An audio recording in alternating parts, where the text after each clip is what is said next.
Okay, this video is for you if you want to read the entire Bible, but you haven't, and you're finding it difficult to know where to begin, how to do it, and how to make it easy. And so this is how to read the entire Bible made easy. And first of all, I just want to say that a lot of Christians have not read the Bible. I all the way through. And I don't know what the number is. I tried to find a number. Somebody out there guessed maybe 3% of Christians have read the entire Bible from cover to cover. I mean, at one point that would have shocked me, but a few years ago, a pastor who has been a pastor for 40 years came up to me and confessed that he had finally read the Old Testament. And here's somebody who had preached thousands of sermons and never even read the entire Bible.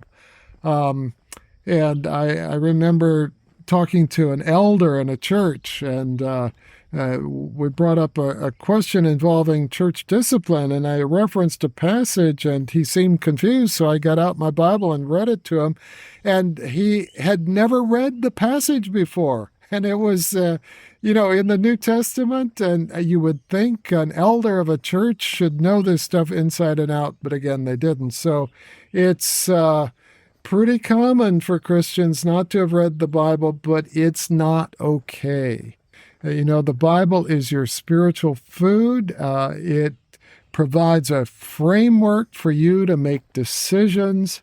And if you don't have that framework, you're just a sitting duck for any Pied Piper that comes along that wants to jerk you around one way or the other. And I would not depend on sermons to cover it for you. There's just, A, there's just not enough time. And B, most pastors, when they preach, they're trying to straddle that line between bringing seekers just to the point of conversion and helping people who are newly converted to just kind of find their bearings. And this is reading the Bible all the way through is a step in discipleship. It's important. Every Christian should do it. But in most churches, you're not going to get that covered just through the sermons. So, yeah, it's kind of like losing weight. We all know that we need to do it, but how do you do it? And how can we make it easy? So that's what I want to cover today. So let's talk about the hard way to do it, first of all. The hard way to read the Bible cover to cover is just pick up a print Bible, not just any old Bible, maybe a King James Bible or whatever. Start in Genesis and try to read straight through to Revelation. There's 66 books, there's 1,189 chapters, 800,000 words, and a lot of it is going to be hard slogging. And for the vast majority of people, you're not going to make it. Okay, let's just be real. You might get through Genesis. You might get through Exodus. They probably get bogged down in the last half. And by the time you get to Leviticus, you're probably going to feel like giving up.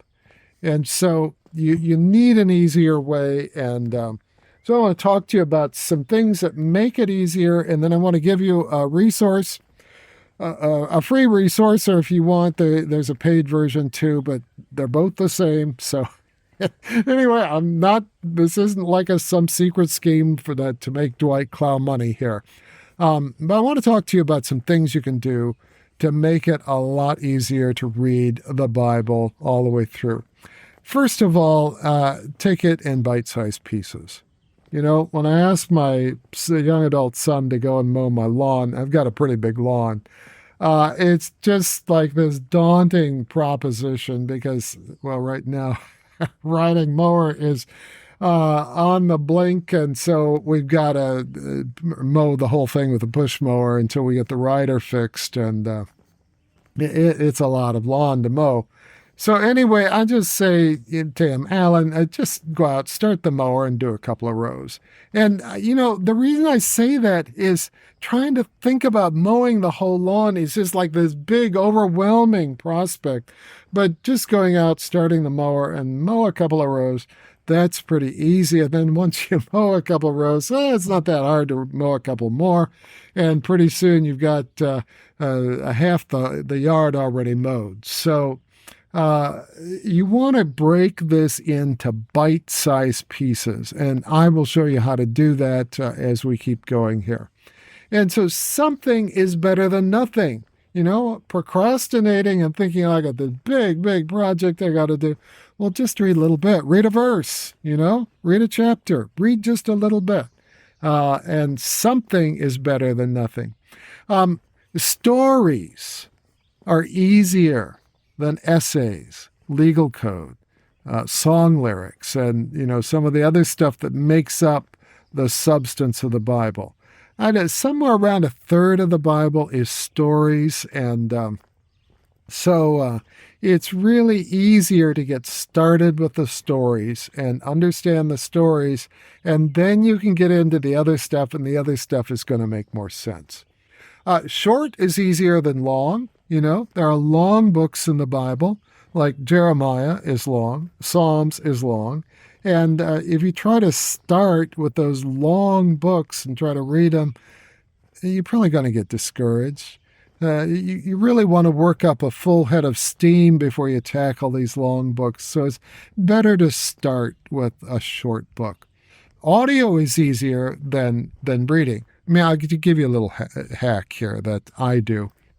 I have the Bible on audio on my phone, and I just put it on at night when I'm getting ready to go to sleep, and I just play it all night long. I tend to wake up during the night. Sometimes I'm awake for an hour, so I'll go through, 30 chapters of the Bible just laying there trying to fall back to sleep. So for me, that just makes going through the Bible very easy, and by doing that, I've gone through the Bible, probably 200 times. And I'm not talking about the time I'm asleep. I'm talking about the time that I'm awake. I've probably gone through the Bible 200 times, maybe more than that. So that's just a little hack to make it easier.